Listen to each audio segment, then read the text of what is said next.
नमस्कार friend, study viral में आपका स्वागत। चलिए, सेंट्रल बैंक ऑफ इंडिया सफाई कर्मचारी सब स्टाफ के लिए बहुत ही महत्वपूर्ण प्रश्न है। यदि आप इन 20 क्वेश्चन में से आप 10 के भी आंसर दे दें तो कमेंट में जरूर करिए। और आपके लिए मैं प्रीवियस ईयर के जो पेपर हैं वो भी जल्दी ही लाने वाला हूँ। ठीक है, तो चलिए चलते हैं हम अपने क्वेश्चनों पर।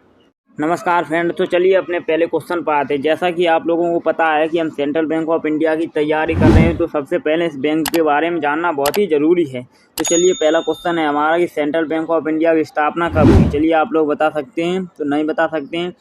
तो इसकी स्थापना हुई 1911 ईस्वी में। ठीक है, इसकी स्थापना 1911 ईस्वी में हुई। चलिए दूसरे क्वेश्चन पर चलते हैं। हमारा क्वेश्चन है कि सेंट्रल बैंक ऑफ इंडिया का राष्ट्रीयकरण कब हुआ है।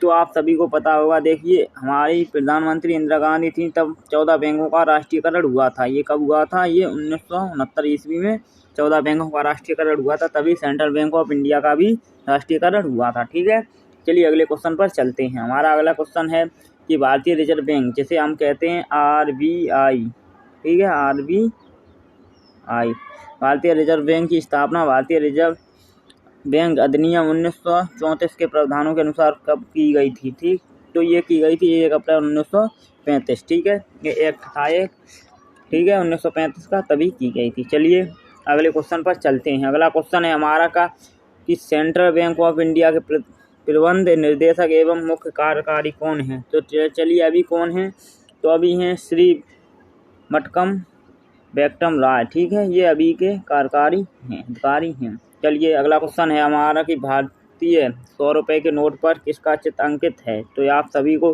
जितने भी जैसे 10 रुपये, 100 रुपये, ठीक है, 200 का, 500 का, ठीक है, सभी के नोट के याद होने चाहिए। तो चलिए 100 रुपये पर किसका है? रानी की बाब है। ठीक है, चलिए अगले क्वेश्चन पर चलते हैं। अगला क्वेश्चन है हमारा कि भारत का सबसे बड़ा बैंक कौन सा है।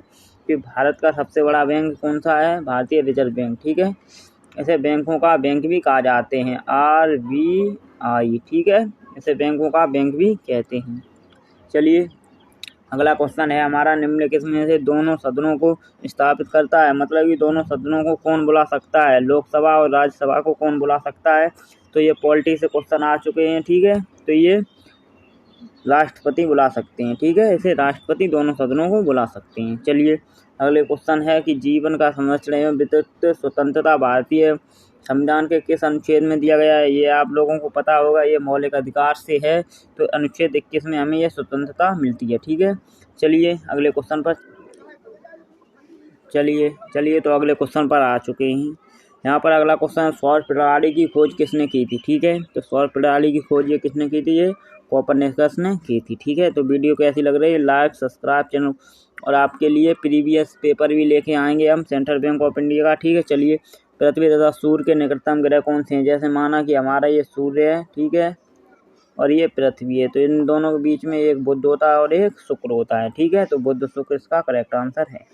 चलिए अगले क्वेश्चन पर चलते हैं। अगला क्वेश्चन है हमारा कि देखिए GS में इसमें बुक से भी पूछा जाएगा सेंट्रल बैंक ऑफ इंडिया।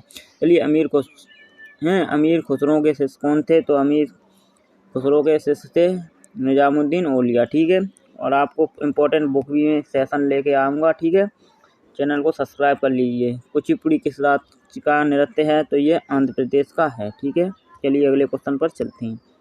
अगला क्वेश्चन है हमारा कि राष्ट्रीय शोक दिवस कब मनाया गया था। तो ये बंगाल विभाजन लागू होने के दिन मनाया गया था। ठीक है, चलिए अगले क्वेश्चन पर चलते हैं। श्रीमती एनी बेसेंट कांग्रेस की अध्यक्षता कब की थी। तो यह 1917 में की थी, कलकत्ता अधिवेशन में। चलिए अगले क्वेश्चन पर चलते हैं। महमूद गजनवी सभी आक्रमणों से 1000 से 1026 के बीच महत्वपूर्ण था। तो ये सोमनाथ का मंदिर जो लूटा था 1025 में, तभी का था। ठीक है, चलिए किसने भूमि मापने का पैमाना गजे सिकंदर दिया था। ये सिकंदर लोदी ने दिया था। वीडियो कैसी लगी है? लाइक, चैनल को सब्सक्राइब। और भी बढ़िया आपके लिए वीडियो आते रहेंगी। चलिए तो धन्यवाद।